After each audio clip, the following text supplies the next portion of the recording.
On November 8, 2024, stakeholders gathered at the Bougainville Conference Room, Bay Gardens Hotel, for the Saint Lucia Sectoral Adaptation Strategy and Action Plan, SASAP, consultation workshop focused on the education sector. The workshop aimed to prioritize adaptation measures to build resilience against climate impacts while strengthening climate change education and training across the country.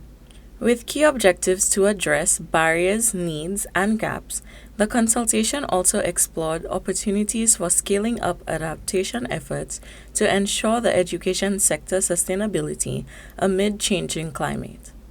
Maxime Matthew, National Project Coordinator of NAP GCF Readiness Project, talked about the urgency of integrating climate resilience into the education sector. Under the NAP GCF Readiness Project, we're supporting the Department of Sustainable Development to coordinate the completion of the development of sectoral adaptation strategies and action plans throughout our nation. So under the National Adaptation Plan in Saint Lucia, we have 8 priority sectors. Of those, we are missing SASAPs for education, tourism, and the infrastructure sector, right? So we have begun the development process for the education sector, and we're happy to meet this milestone. So today we are gathered with a multi-level list of stakeholders within the education sector, from government to private sector, civil society, and more youth represented, to prioritize adaptation measures that would help the sector build its resilience to impacts of climate change. The workshop highlighted the growing vulnerability of St. Lucia's education infrastructure to climate-related disruptions such as hurricanes, flooding, and droughts. These extreme weather events pose significant threats to school facilities, student attendance, and overall educational continuity, necessitating a robust strategy for adaptation and disaster preparedness. It explores how education can help propel green transitions by addressing the information, knowledge, skills, and gaps that hinder climate action, as well as the steps countries can take to adapt education systems to a change in climate. The World Bank report further notes that better educated people are more resilient and adaptable, better equipped to create and work in green jobs, and critical to driving solutions. Yet almost no climate finance goes to education. Education is massively overlooked in the climate change arena, though climate change is threatening education outcomes.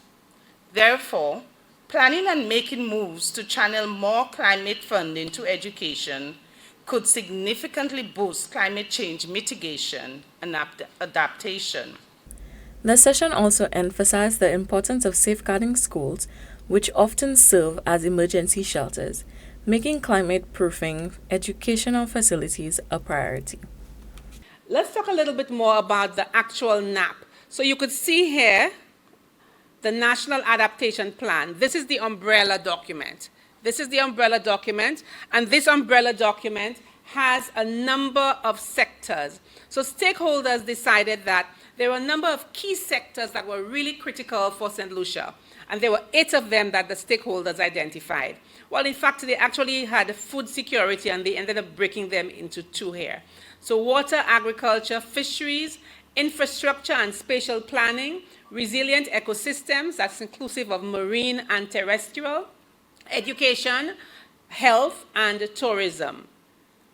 But there are a number of actions that need to be taken cross-sectorally for all sectors to enable that efficiency. So, of course, you must coordinate the NAP process, you must have proper information management, research and systematic observations, build your capacity, have education and awareness, get funding to do what you need to do, have the proper policy and legislative and regulatory framework, and monitor your action to be able to determine what steps you need to take, what corrective actions you need to take, what have you done, what have you not done, what still needs to be done.